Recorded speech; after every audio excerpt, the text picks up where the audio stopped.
Salut à tous les amis, j'espère que vous allez bien. Aujourd'hui on se retrouve pour une nouvelle vidéo et aujourd'hui on va réparer l'un des pires problèmes de cette BMW.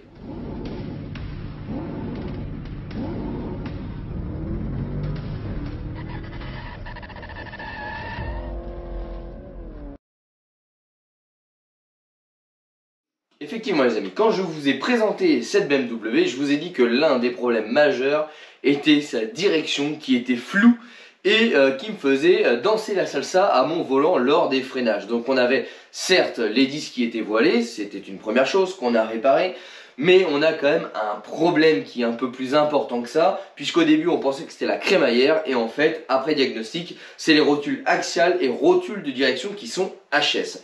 Bien évidemment au terme de cette vidéo là j'irai chez un professionnel faire une géométrie complète. Pourquoi je ne la ferai pas moi-même cette fois-ci? Parce que j'ai également l'arrière à faire, on a remplacé les pneus sur la BMW, sauf qu'on a un carrossage beaucoup trop important à l'arrière qui va mal user les pneumatiques arrière. Et à l'avant, on a un jeu pas possible dans la direction qui va mal user les pneus avant. Donc on remplace les pièces défaillantes et au terme de tout ça, on ira tout simplement faire une géométrie complète pour pouvoir user correctement nos pneus et idéalement avoir une route accentuée. Donc les rotules, c'est celle-ci. Je les ai payées 26 € pièce. J'aurais pu changer qu'une seule, parce que très honnêtement, il n'y en a qu'une qui a du jeu et l'autre, je n'arrive pas à détecter de jeu. Mais bon, comme vous le savez, quand on intervient sur la direction, on change les deux. Donc je vais changer la gauche et la droite. On a ce qu'on appelle la rotule de direction qui se trouve ici. Et on a la rotule interne de direction ou rotule axiale, vous l'appelez comme vous souhaitez, qui se trouve ici. Donc là, c'est un jeu qui comprend les deux, la rotule axiale et la rotule de direction. La rotule de direction se fixe sur la rotule axiale et la rotule axiale se fixe sur la crémaillère de direction. C'est aussi simple que ça. Sur l'une, j'ai un tout petit jeu là, mais vraiment, j'aurais pu la laisser comme ça. Et sur l'autre, j'ai un jeu ici et sur la rotule ici. Donc, totalement important de la remplacer et c'est ça qui donne un flou à la direction. Donc là, les amis, aujourd'hui, remplacement de ces deux biellettes de direction. C'est assez chiant à faire parce que généralement, on n'a pas beaucoup d'accès pour accéder à cette fameuse rotule axiale. Mais on va en profiter également pour changer les biellettes de barres stabilisatrices. Puisque sur la voiture, j'en ai décelé une qui avait le soufflet cassé. Alors elles n'ont pas de jeu, mais quand le soufflet est cassé, la saleté va rentrer dedans et va l'user. Et comme je vous le dis à chaque fois, je marche toujours par paire sur les trains avant, donc on va remplacer les deux. Et bien écoutez les amis, on lève la voiture, on retire les roues et je vous montre où ça va se passer. Les amis, avant de démarrer, je souhaitais remercier le partenaire de cette vidéo, Autodoc. Autodoc, les amis, c'est un site de vente de pièces détachées automobiles partout en Europe, avec des prix vraiment attractifs et c'est disponible sur leur site internet autodoc.fr ou directement via votre smartphone via l'application Autodoc. Autodoc est présent dans plus de 21 pays en Europe. Il dispose également aussi d'une chaîne YouTube pour pouvoir trouver des tutos mécaniques, donc favoriser un petit peu le public à faire soi-même et surtout à bien faire puisqu'il dispose également de conseillers que vous pouvez directement avoir par téléphone. Donc les amis, comme d'habitude, tous les liens sont en description de la vidéo, l'application Autodoc, le site Autodoc et bien évidemment la chaîne YouTube Autodoc. Allez, on lance cette vidéo. Go!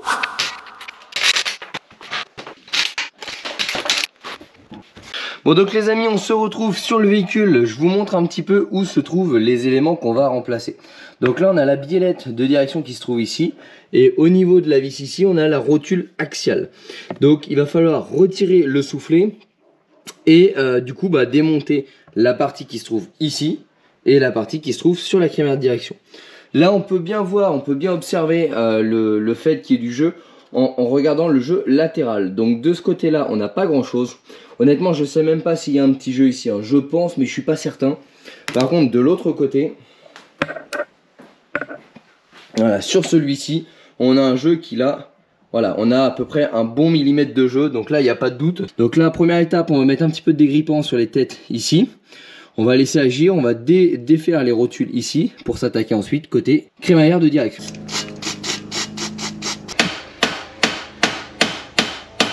Bon les amis, vous avez la preuve qu'en mécanique, rien ne se passe toujours comme c'était prévu.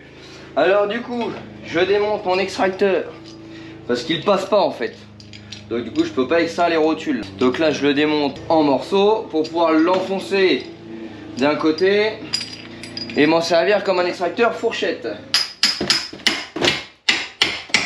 Voilà. Donc là, je l'enfonce comme je peux. Voilà. Ensuite, l'huile est censée venir comme ça. Sauf que là vous voyez pas, mais la vis, en gros elle est trop longue, ce qui fait que je peux pas mettre ça. Donc du coup, pour que ça se barre pas, je lui mets un tour à l'envers, je le monte pas du tout comme c'est prévu. Mais je vais juste m'en servir comme maintien. Alors je m'excuse, vous allez rien voir certainement. Mais je vois pas comment je peux vous mettre. Parce que vous allez comprendre que maintenant on problème les grands moyens. Donc maintenant, vu que je peux pas faire levier avec la vis, puis que le bras ici est trop long, et ben je vais faire levier avec un pied de biche. En espérant que ça tienne. Voilà. Et là, on prie pour que la rotule se détache et que mon outil casse pas. Bon, ça c'est de la rotule Dutch Qualited, hein. Pas de danger. Oh vache.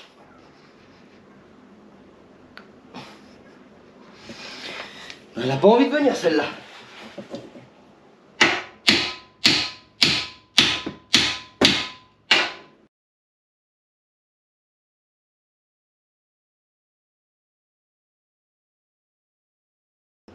Bon, là le problème c'est que c'est toute la voiture qui bouge.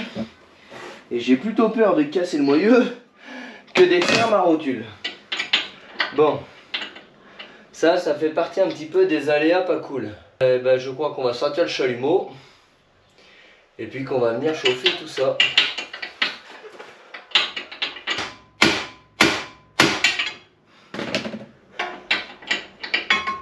Bon là j'essaie de la faire vibrer hein, pour essayer que ça décolle. En fait c'est conique. Et dans le moyeu, ça se soude avec le temps. Bon, maintenant j'invente la technique du fer plat. Donc là, je mets un fer plat pour prolonger mon bras et je serre.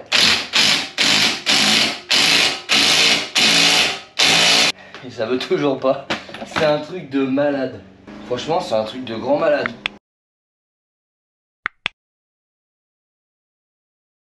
Au grand problème, les grands moyens.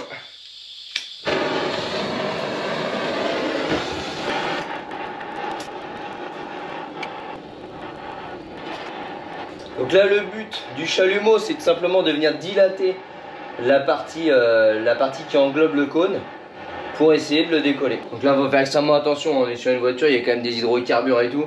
Donc là j'ai une bassine d'eau et j'ai un extincteur dans le garage. Ne faites pas ça sans précaution.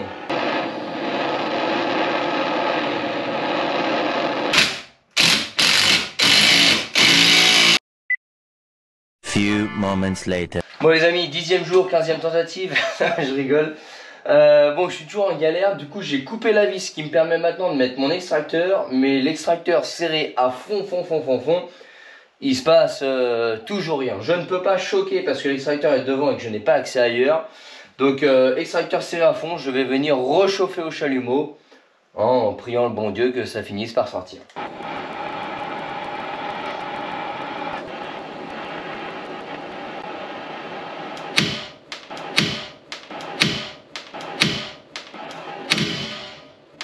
Voilà, elle est enfin sortie. Bon, je pense que vous l'avez entendu, j'ai perdu 2 tympans dans l'affaire. Bon, comme quoi, hein, le chalumeau, c'est toujours la version qui marche. Allez, j'ai un pied de biche qui fait 1 mètre, 1 mètre 20. C'est pas sorti. J'ai essayé chalumeau, pied de biche, c'est pas sorti. Donc, ce qui fait qu'en fait, j'ai taillé ma vis. Parce que vous vous souvenez, à la base, hein, elle était un poil trop longue, donc je pouvais pas mettre mon extracteur. J'ai taillé la vis, ce qui m'a permis de pouvoir mettre en place mon extracteur. Mais serré à fond, j'allais péter le pas de vis de l'extracteur. Donc serré à bloc, ça maintient une force. Tu chauffes, quand ça se dilate, paf, ça se débloque. Victoire. Allez, on peut continuer. Bon, celle-ci, on va la desserrer. Et on va voir si on a un peu plus de chance ou pas. Ah, nickel. Bon, voilà, elle est sortie toute seule. Donc là, impeccable. Bon, maintenant on va s'attaquer aux rotules axiales. Bon, maintenant pour atteindre les rotules axiales, il va falloir démonter les souffleurs. Mais pour se faire de la place, on va retirer les petits caches plastiques qu'on a de protection ici.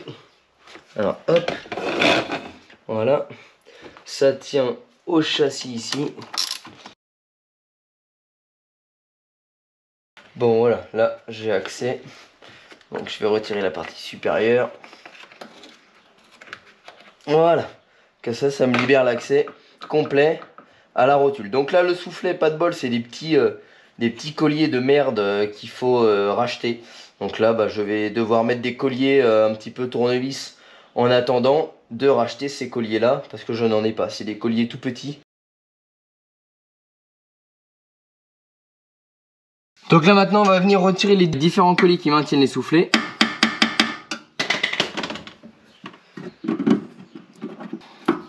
Voilà. Hop. Et l'autre dessous est un peu moins accessible. Alors là on a un petit peu d'huile sur le châssis. Bon, rien de bien grave, hein.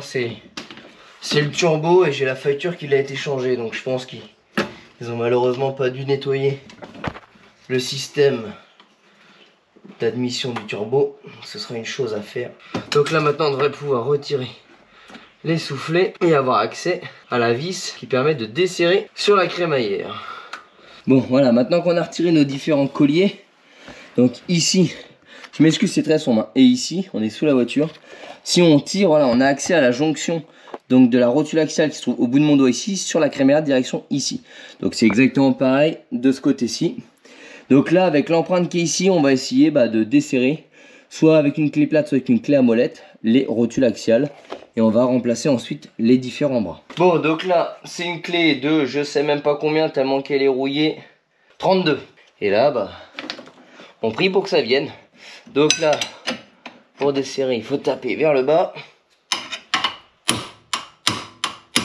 Hop, impeccable. Alors ça j'en ai déjà changé hein, notamment sur la C4 de ma maman. Et putain bon Dieu que c'est un mauvais souvenir. Elle était indesserrable. Et là vous voyez un petit coup de marteau et c'est sorti impeccable. Donc là on va sortir la rotule du train roulant. Voilà. Et maintenant la dessert. Voilà. Comme ça.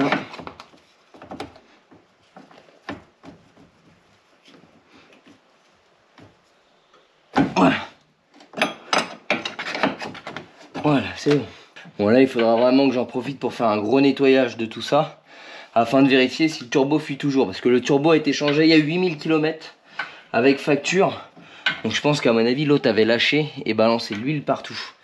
Et du coup ça n'a pas été nettoyé. Voilà. Bon les amis, ça y est. Je vous montre un petit peu ce que ça donne. Donc là on a la crémaillère de ce côté là. Donc là on voit bien que la graisse ici elle est totalement sèche hein.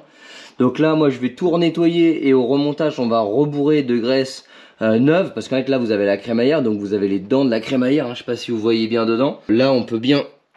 Voilà, là on voit bien que dans la crémaillère il y a zéro jeu. Donc j'ai vérifié un petit peu hors caméra tout à l'heure avec une paire de gants pour bien tirer dessus. Il n'y a pas de jeu.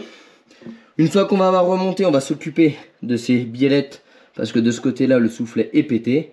Mais avant ça, je vais vous montrer un petit peu l'état des rotules. Bon les amis, on se retrouve avec la fameuse rotule côté conducteur. Donc celle-là, sauf erreur de ma part, c'est celle-là qui avait le moins de jeu. Voire celle que je ne pensais pas avoir de jeu du tout. Donc là, ici, bon, c'est difficile de démonter, mais elle semble bien, celle-ci. Et celle-ci, c'est très simple. On la passe dans l'étau, on la bloque et on regarde. Bon, elle a un petit jeu. Honnêtement, elle a un tout petit jeu. Ouais, si, il y a un petit jeu, donc on a bien fait de la changer. Et l'autre, donc là, le soufflet, bon, le soufflet a brûlé, hein, ça c'est moi. Mais par contre, c'est totalement lâche là-dedans. Et on sent bien que ça croustille. De ce côté-là, c'est pareil. Ici, c'est hyper lâche. Donc à mon avis, celle-là, elle a vraiment un jeu important. Hop, on la met dedans et on contrôle. Ouais, celle-là, elle claque carrément. Je sais pas si vous entendez. Mais celle-là est totalement morte. Il y a même au-dessus du sable dans la graisse. Bref, ça c'est poubelle. Bon, là on fait la petite préparation. Donc là j'ai retiré l'intégralité de la graisse qui restait. Et croyez-moi, il restait pas grand chose. Mais elle était, en plus de ça, elle était toute vieille, toute pourrie. Et là maintenant on va venir regraisser les dents de la crémaillère que j'ai sorties en braquant tout sur le côté. Donc là on met, voilà, on peut en mettre, hein, on s'en fout, hein, voilà, ça va rester dans le soufflet. Ça peut pas faire de mal, y compris sur la crémaillère en elle-même. Donc là, voilà, on en met une bonne tartine ici, ce qui fait qu'à chaque fois qu'on va braquer, débraquer, ça va de toute façon tout regraisser au fur et à mesure. Bon, on fait exactement la même chose de l'autre côté, et ensuite on remonte. Donc maintenant qu'on a nos rotules, on peut remettre les soufflets sur les nouvelles, et on va désolidariser la rotule de direction de la rotule axiale pour permettre de remonter les deux. Parce que si on remonte l'ensemble comme ça, déjà celle-là du coup elle est neuve, donc elle est assez raide, vous allez voir. Voilà, donc en gros on va galérer à le visser sur la crémaillère. Qui plus est, vu que ça c'est long, après on va avoir du mal à le mettre dans le moyeu. Donc là on dévisse, enfin on met le soufflet, ça permet de pas l'oublier. Parce que si on l'oublie après c'est la galère. Et après on s'attaque à la désolidarisation des deux rotules. Voilà. Maintenant on désolidarise tout ça. En prenant bien soin de repérer la gauche de la droite. Donc là on a la droite ici, donc je vais pas totalement la dévisser, ça va m'éviter de les inverser. Parce que je sais pas si la axiale c'est la même des deux côtés. Et la gauche. Donc après on dégrossira, on fera soit une distance ici avec 1 mètre pour reporter de l'autre côté, mais c'est quand même pas très précis.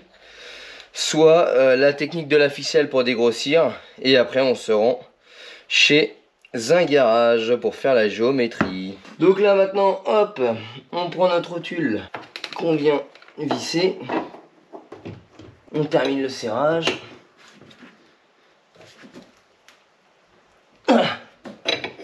On va remettre le soufflet et un collier après. Et là maintenant on va pouvoir remettre notre rotule de direction.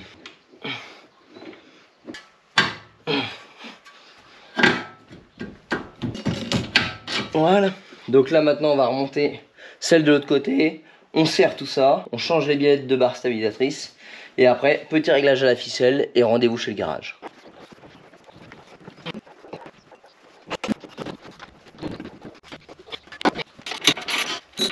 Donc là bah, ça va s'arrêter là pour le changement des rotules.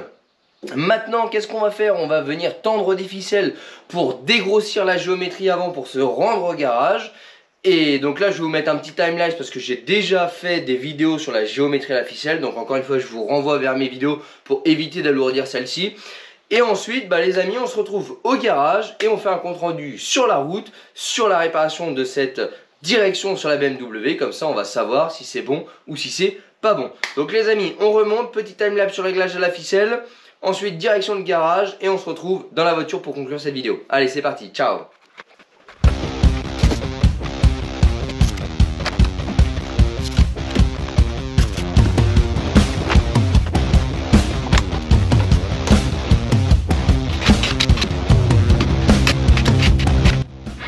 Bon, avant de dégrossir à la ficelle et de se rendre au garage, on peut déjà regarder si on voit une différence en termes de jeu. Là, bah là très clairement, on n'a plus aucun jeu comme on avait avant de faire l'opération. Donc de ce côté-là, c'est plutôt convaincant. Maintenant, on va quand même vérifier de l'autre côté. Bon, pour ceux qui connaissent un petit peu la marque, hein, les crémés à direction, c'est quand même un gros problème sur ces véhicules-là. Donc c'était pour moi un gros pari de parier que c'était les rotules axiales, même si à l'œil, je pensais sincèrement que c'était les rotules axiales. On va confirmer de ce côté-là. Bon, il ne semble pas non plus y avoir de jeu de ce côté-là. Donc à mon sens, c'est réparé. Maintenant, on dégrossit à la ficelle, direction de garage pour la géométrie.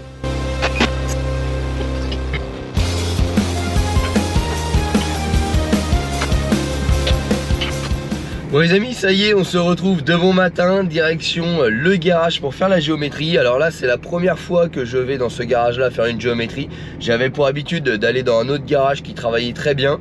Malheureusement, bah, depuis, j'ai déménagé et je suis à presque 1 heure. Donc rouler 1 heure de route avec des roues pas réglées, du moins pas correctement réglées, bah, ça m'embête, surtout que j'ai mis des pneus neufs.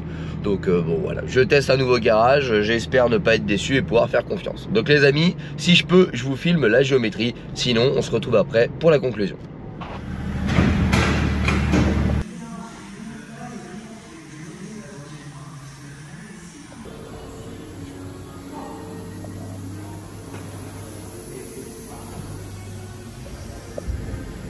Ouais mais les amis, ça y est, on se retrouve, on est sorti du garage. Alors j'ai fait quelques petites vidéos parce que bah, du coup on était dans un garage, il y avait des gens, il y en a ce qu'on appelle le droit à l'image, donc je pouvais pas filmer les gens, etc.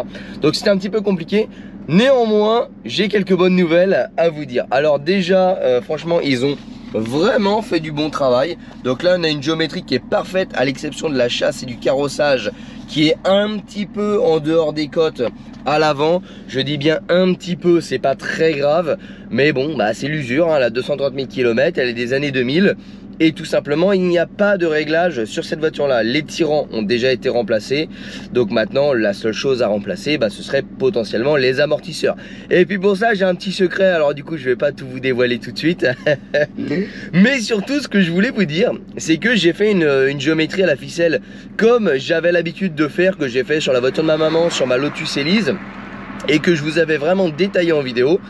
Et on a la preuve aujourd'hui que c'est hyper précis ma technique, puisqu'en fait au réglage de parallélisme avant, tout simplement le gars n'a rien touché, c'était juste parfait. Donc comme quoi, avec du fil de pêche et un peu de rigueur, on arrive à faire quelque chose de parfait. Vous voyez, si vous prenez avant gauche le parallélisme et avant droit, il était tout simplement parfait. En gros, le gars a juste eu besoin de toucher l'arrière de la voiture, donc ce que moi je n'ai pas touché puisque c'était totalement déréglé. Et à l'avant, le para était bon, la chasse et le carrossage étaient pas très bons.